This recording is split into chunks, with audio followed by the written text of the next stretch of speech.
सदियों तक नारी के सीमाओं में बांधने की कोशिश की गई, लेकिन आज भारत की नारी खुद अपनी पहचान लिख रही है, अपना भविष्य गढ़ रही है।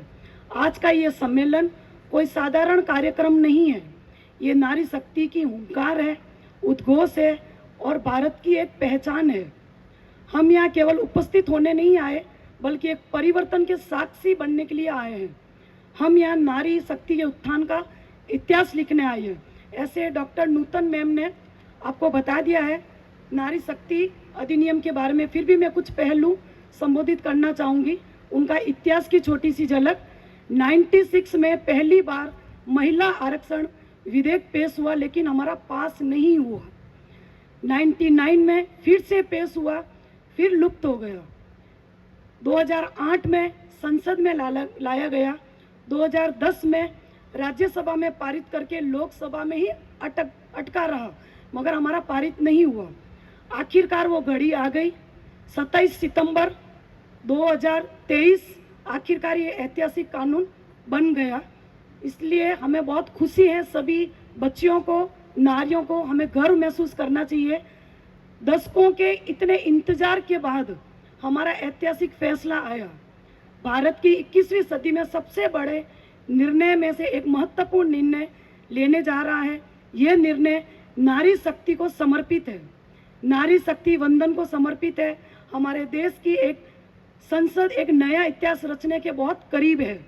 वर्ष 2023 में नई संसद में नारी शक्ति वंदन अधिनियम के रूप में प्रथम कदम उठाया गया।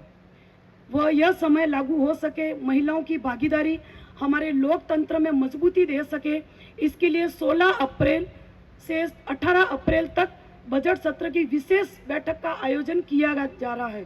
ये सबका सबसे सहयोग से और हम सबकी भलाई के लिए है। देश के यशस्वी प्रधानमंत्री परम आदरणीय श्री नरेंद्र मोदी जी के दूरदर्शी नेतृत्व, मार्गदर्शन एवं दिशा निर्देशन में महिला सशक्तिकरण को ध्यान में रखते हुए नारी शक्ति वंदन अधिनियम को नारी सम्मान के हित में लाया गया। यह अधिनियम नारी सशक्तिकरण के मील का पत्थर साबित होगा। 2047 में विकसित भारत के लक्ष्यों को प्राप्त करने के लिए नारी की अहम भूमिका होगी। हमारे देश के प्रधानमंत्री माननीय नरेंद्र मोदी जी के नारी की गरिमा को ध्यान में रखते हुए इस अधिनियम को लागू किया। प्रधानमंत्री के इसको भली भांति समझते हैं कि हमारा भारत 2047 तक एक विकसित राष्ट्र बनने के लिए आगे बढ़ रहा है। ऐसे महिलाओं में भूमिका अत्यंत महत्वपूर्ण है और वे जाने आने में हर क्षेत्र में अग्रणी स्थान प्राप्त करेगी।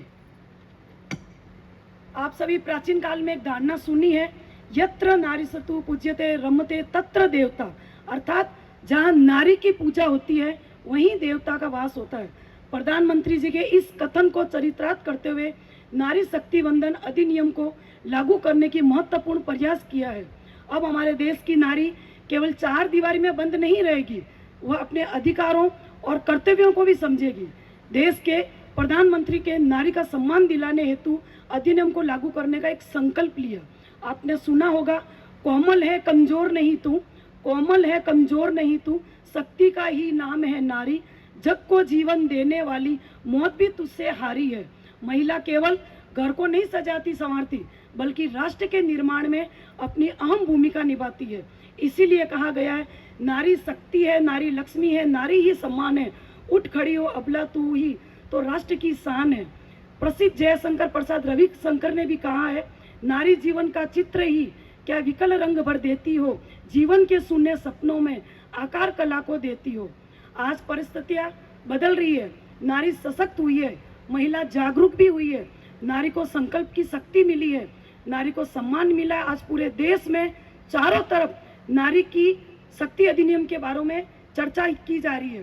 प्रधानमंत्री के इस दूरदर्शी निर्णय में पूरे देश में महिलाओं का सम्मान बढ़ा है, महिलाओं का कद बढ़ा है। नारी शक्ति वंदन अधिनियम के लागू होने के देश महिलाओं को हर स्थान पर, चाहे वो छोटा पद हो चाहे वो बड़ा स्थान हो, सब जगह उसकी भागीदारी बढ़ेगी। देश का सम्मान बढ़ेगा, राष्ट्र का विकास होगा और हमारा देश 2047 में विकसित भारत बनकर उभरेगा।